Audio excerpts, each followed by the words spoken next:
Hello दोस्तों, मैं हूं विकास गोयल और आप देख रहे हैं विकास एजुकेशन के यूट्यूब चैनल को।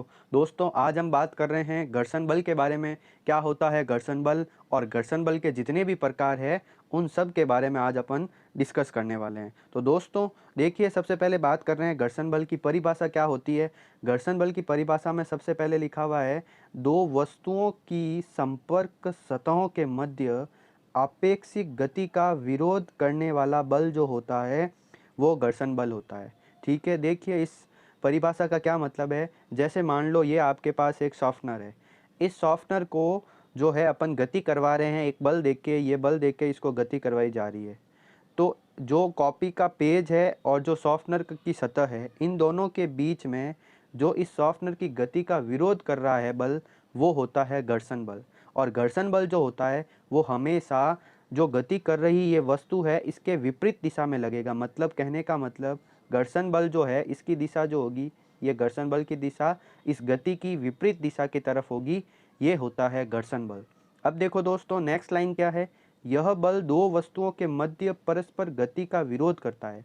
ये जो है बल, घर्षण बल जो है, बोलता है कि ये जो वस्तु है यहाँ से गतिशील नहीं होनी चाहिए, ये इसकी गति का विरोध करता है, इसलिए इसकी गति के विपरीत दिशा में लगता है। हमेशा घर्षण बल जो है वो गति का विरोध करता है।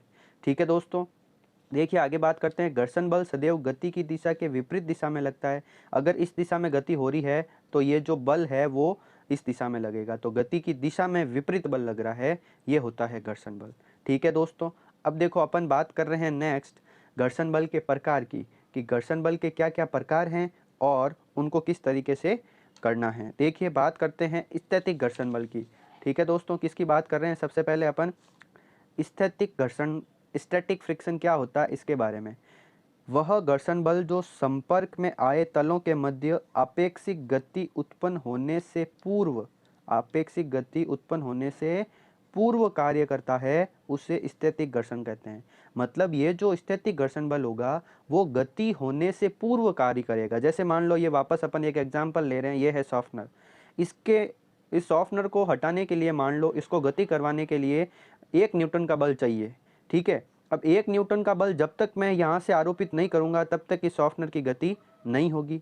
तो गति होने से पहले जो बल आरोपित हो रहा है, जो घर्षण बल इसकी गति का विरोध कर रहा है, वो होगा स्थैतिक घर्षण। इसकी गति होने से पहले लगेगा। तो गति उत्पन्न होने से पूर्व जो है वो कार्य करता है, वो होता है स्थैतिक घर्षण। देखिए दोस्तों, नेक्स्ट आगे बात कर रहे हैं अपन कि स्थैतिक घर्षण का अधिकतम मान जो होता है, स्थैतिक घर्षण का अधिकतम मान जिस पर वस्तु खिसकने मात्र के लिए पर्याप्त होती है, उसको अपन बोलते हैं सीमांत घर्षण, लिमिटिंग फ्रिक्शन। इसका क्या मतलब है, देखो ये सॉफ्टनर है, इस सॉफ्टनर को गति प्रदान करने के लिए अपन को 1 न्यूटन बल की आवश्यकता है। और जब तक मैं यहाँ से 1 न्यूटन बल आरोपित नहीं करूँगा तब तक इसकी गति नहीं होगी। और गति होने से पूर्व जो बल लगेगा वो तो होगा स्थैतिक घर्षण। लेकिन जैसे ही मैं इसके ऊपर 1 न्यूटन का बल आरोपित करता हूँ तो ये सॉफ्टनर गति करना प्रारंभ कर देता है। तो जैसे ही ये खिसकना प्रारंभ कर देता है, परिभाषा में लिखा हुआ है जिस पर वस्तु खिसकने मात्र के लिए पर्याप्त है। भाई 1 न्यूटन का बल इसको आरोपित करने पर यह खिसकने के लिए पर्याप्त बल हो जाता है, वही जो बल होता है वो होता है सीमांत घर्षण बल। जस्ट जो है वस्तु जो है गतिशील हो जाती है, वो होता है सीमांत घर्षण बल। और गतिशील होने से जस्ट पहले जो लगता है वो लगता है आपके स्थैतिक घर्षण। आई होप आपको सीमांत घर्षण और स्थैतिक घर्षण के बीच में जो है अंतर समझ में आया होगा दोस्तों। अब देखो बात करते हैं अपन नेक्स्ट, वो है गतिक घर्षण बल की। गतिक घर्षण बल क्या होता है, वह घर्षण बल जो संपर्क में आए तलों के मध्य आपेक्षिक गति उत्पन्न होने के पश्चात कार्य करता है। पश्चात में कार्य करेगा वो होगा गतिक घर्षण बल। जैसे मान लो ये सॉफ्टनर है और इसके ऊपर मैंने 1 न्यूटन का बल लगाकर इसको गति प्रदान कर दी। तो गति प्रदान करने के बाद में ये जो गतिशील है, गतिशील होने के बाद में इसके ऊपर ये घर्षण बल लग रहा है, तो क्या हो जाएगा दोस्तों, तो क्या हो जाएगा, इस घर्षण बल को बोलेंगे गतिक घर्षण बल। कौन सा गतिक घर्षण, इसे क्या बोलेंगे, गतिक घर्षण बल बोलेंगे। तो आपको पता चल गया होगा कि गतिक घर्षण बल जब आपेक्षिक गति हो रही है, वो आपेक्षिक गति उत्पन्न होने के पश्चात कार्य करता है। ठीक है दोस्तों, देखिए आगे बात करते हैं अपन सर्पी घर्षण की। किसकी बात कर रहे हैं, स्लाइडिंग फ्रिक्शन की। कि जब कोई वस्तु किसी दूसरी वस्तु के धरातल पर खिसकती है या फिसलती है, तो फिसलती हुई चलती है, तो दोनों धरातलों के मध्य जो घर्षण लगता है उसको अपन क्या बोलते हैं, सर्पी घर्षण बोलते हैं। मतलब कुछ नहीं है, जैसे मान लो एक स्लाइडिंग है, फिसल पट्टी है, उसके ऊपर एक बच्चा स्लिप हो रहा है, तो स्लिप हो रहा है तो स्लिप होना और फिसल पट्टी के बीच में जो घर्षण लगेगा उसको बोल देंगे अपन सर्पी घर्षण बल। क्या बोल देंगे दोस्तों? सर्पी घर्षण बल। अब नेक्स्ट बात कर रहे हैं मित्रों, वो है आपके पास लोटनी घर्षण। कौन सा घर्षण? लोटनी घर्षण। उससे पहले ये एक लाइन लिखी हुई है कि सर्पी घर्षण तब तक क्रिया करता है जब तक दोनों वस्तुओं की सापेक्ष गति होती है। भाई दोनों वस्तुओं की गति होगी तब तक सर्पी घर्षण बल कार्य करेगा, फिर नहीं करेगा। अब बात करते हैं मित्रों रोलिंग फ्रिक्शन लोटनी घर्षण की। लोटनी घर्षण क्या होता है? वह घर्षण बल जो किसी पिंड या वस्तु के किसी तल पर घूर्णन गति के कारण उत्पन्न होता है, वो होता है लोटनी घर्षण। कैसे? मान लो मेरे पास ये एक फेविकॉल जो है ग्लू है, इसको मैंने यहाँ से बल प्रदान करके गति करवा दी, तो ये घूर्णन गति के द्वारा जो है आगे की तरफ जाएगा ना दोस्तों, ये इस तरीके से आगे जाएगा। तो दोस्तों लोटनी घर्षण क्या होता है कि किसी पिंड या वस्तु के किसी तल पर घूर्णन गति के कारण जो गति उत्पन्न होती है तो वो लोटनी घर्षण होता है। अगर वस्तु इस तरफ गति कर रही है तो घर्षण जो है उसके विपरीत दिशा में लगेगा। ठीक है, ये चीज़ क्लियर है। तो अपन ने घर्षण के प्रकार पढ़े हैं दोस्तों, एक तो स्थैतिक घर्षण, एक गतिक घर्षण, एक सर्पिक घर्षण और एक लोटनी घर्षण। ये चारों बहुत ही इंपॉर्टेंट है, एग्जाम में पूछे जाते हैं। देखो अब इंपॉर्टेंट फैक्ट की बात करते हैं। नेक्स्ट है आपके पास कि घर्षण बल पृष्ठों की सतहों के क्षेत्रफल पर निर्भर नहीं करता है। ये जो घर्षण बल लगता है तो पृष्ठ जो होती है उस पृष्ठ का क्षेत्रफल जो है कितना बड़ा है कितना छोटा है उसके ऊपर निर्भर नहीं करेगा। निर्भर किसके ऊपर करेगा? कि घर्षण बल दो सतहों की प्रकृति पर निर्भर करता है। प्रकृति पर निर्भर करता है और यह उन दो सतहों की चिकनाई या खुरदरापन पर निर्भर करता है कि कोई वस्तु जो है किसी सरफेस के ऊपर गति कर रही है तो वो सरफेस कितना चिकना है, कितना खुरदरापन है उसमें, इसके ऊपर डिपेंड करेगा, उसकी प्रकृति के ऊपर डिपेंड करेगा, ना कि उसका क्षेत्रफल कितना है। ठीक है ना दोस्तों? तो ये इंपॉर्टेंट बातें हैं, आपको याद रखनी है। देखिए नेक्स्ट बात करते हैं अपन, ये क्रम बहुत ही पूछा जाता है कि निम्न में से कौन से घर्षण बल का मान ज़्यादा होगा और कौन से घर्षण बल का मान क्या होगा? कम होगा। तो देखो दोस्तों, सबसे पहले जो स्थैतिक घर्षण जो होता है, जो वस्तु की गति होने से पूर्व में लगता है, उसका मान सबसे ज़्यादा होता है स्थैतिक घर्षण का।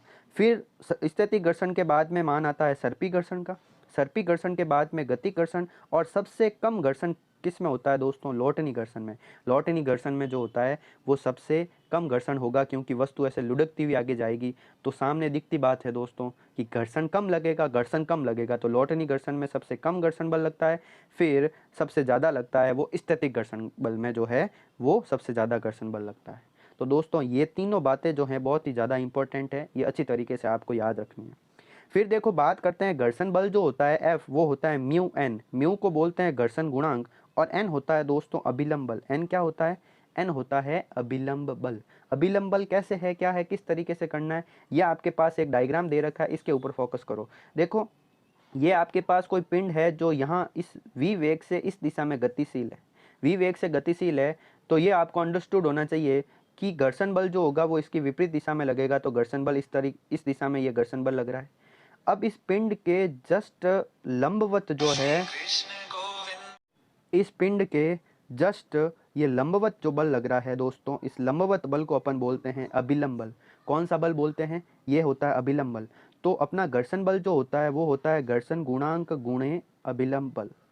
ये होता है घर्षण बल का सूत्र। ठीक है दोस्तों, तो अपन ने घर्षण बल की परिभाषा देखी है। ये देखो घर्षण बल की अपन ने परिभाषा देख ली, और घर्षण बल की परिभाषा के साथ ही अपन ने घर्षण बल के सारे प्रकार देखे, और ये 3-4 इंपॉर्टेंट बातें देखी है। ये बहुत ही इंपॉर्टेंट है, ये आपको याद रखनी है। देखिए आगे बढ़ते हैं अपन। देखिए दोस्तों, घर्षण के सारे प्रकार अपन ने पढ़ लिए हैं। एनसीईआरटी में एक और चीज़ दे रखी है, उसके बारे में भी डिस्कस कर लेते हैं। वो क्या है कि तरल घर्षण क्या होता है। क्या तरल घर्षण क्या होता है? तो देखना ध्यान से, अच्छी तरीके से सुनना मित्रों। वायु, जल तथा अन्य द्रव इनसे होकर गति करने वाली वस्तुओं पर घर्षण बल लगाते हैं। देखिए क्या होता है कि वायु से, जल से तथा अन्य द्रव से, इनसे होकर गति करने वाली जो वस्तुएं होती है उन पर घर्षण बल लगता है। कैसे? कि वायु भी घर्षण बल लगाती है, जल भी घर्षण बल लगाता है, और कोई अन्य द्रव है वो भी घर्षण बल लगाएगा। तो इसलिए इन सब को क्या बोलते हैं? तरलों द्वारा लगाए गए घर्षण बल को अपन कर्षण भी बोलते हैं, और ये एनसीईआरटी में साफ साफ लिखा हुआ है दोस्तों, आप एनसीईआरटी पढ़ सकते हैं और उसमें वो की वो लाइनें जो है वो मैंने यहाँ पे पुट की है कि तरलों के द्वारा जो घर्षण बल लगता है उसको अपन कर्षण भी कहते हैं। क्या बोलते हैं? कर्षण भी कहते हैं। और देखो, गैस प्लस द्रव इन दोनों को सम्मिलित रूप में विज्ञान की भाषा में बोलते हैं तरल। ये भी एनसीईआरटी में लिखा हुआ है, तो ये आपको ध्यान रखना है कि जब अपन तरल बोलते हैं तो तरल में गैस और द्रव दोनों शामिल होते हैं, गैस और द्रव दोनों शामिल हो जाते हैं। ठीक है दोस्तों, देखिए अब आगे बात कर रहे हैं कि किसी तरल पर लगने वाला घर्षण बल उसकी तरल के सापेक्ष गति पर निर्भर करता है और घर्षण बल वस्तु की आकृति तथा तरल की प्रकृति पर निर्भर करता है। कि तरल की प्रकृति क्या है, वस्तु की आकृति क्या है, इस पर भी जो है वो तरल घर्षण बल निर्भर करता है। जैसे तरल की प्रकृति जल है, क्या वायु है या कोई अन्य द्रव है, उसके अकॉर्डिंग जो है घर्षण बल लगेगा। समझ रहे हो दोस्तों? अब देखिए, घर्षण जो है वो कम करने की विधियां होती है, जिसमें सबसे पहले बात कर रहे हैं अपन स्नेहक के द्वारा। किसके द्वारा दोस्तों? स्नेहक के द्वारा। घर्षण बल कम करने के लिए कुछ विशेष प्रकार के पदार्थ भी काम में लाए जाते हैं और इन पदार्थों को अपन क्या बोलते हैं? इन पदार्थों को बोलते हैं अपन स्नेहक। अब देखिए, स्नेहक जो है वो ठोस, द्रव या गैसीय अवस्था में हो सकता है, जैसे शुद्ध वायु है, जैसे श्यान द्रव है, ये सारे स्नेहक के रूप में अपन काम में लेते हैं। अब देखो, बॉल बियरिंग के द्वारा भी अपन घर्षण को कम कर सकते हैं। कैसे? कि मशीनों में घर्षण कम करने के लिए प्राय गतिशील पुर्जों के मध्य स्टील की गोल गेंदें लगा देते हैं। स्टील की गोल गेंदें आपने देखी होगी दोस्तों, साइकिल में भी स्टील की गोल गेंदें लगा देते हैं ताकि जो है वो घर्षण कम हो और अपनी जो भी मशीन है, जो भी अपने पास काम में चीज़ें आ रही है, वो अच्छी तरीके से वर्क कर सके। इनको बोलते हैं बॉल बियरिंग। क्या बोलते हैं? Ball bearing. छोटी छोटी स्टील की गेंदें होती हैं, वो लगाने से घर्षण बल कम हो जाता है और इसी को जो बोलते हैं वो बोलते हैं बॉल बियरिंग। तो दोस्तों, आज अपन ने घर्षण बल के बारे में संपूर्ण अध्ययन किया है। नेक्स्ट आने वाले वीडियो में जो भी गुरुत्वाकर्षण बल है, स्थिर वैद्युत बल है और जितने भी बल हैं उनके बारे में अच्छी तरीके से डिस्कस करेंगे। वीडियो अगर अच्छा लगा है तो प्लीज़ चैनल को सब्सक्राइब जरूर कर देना।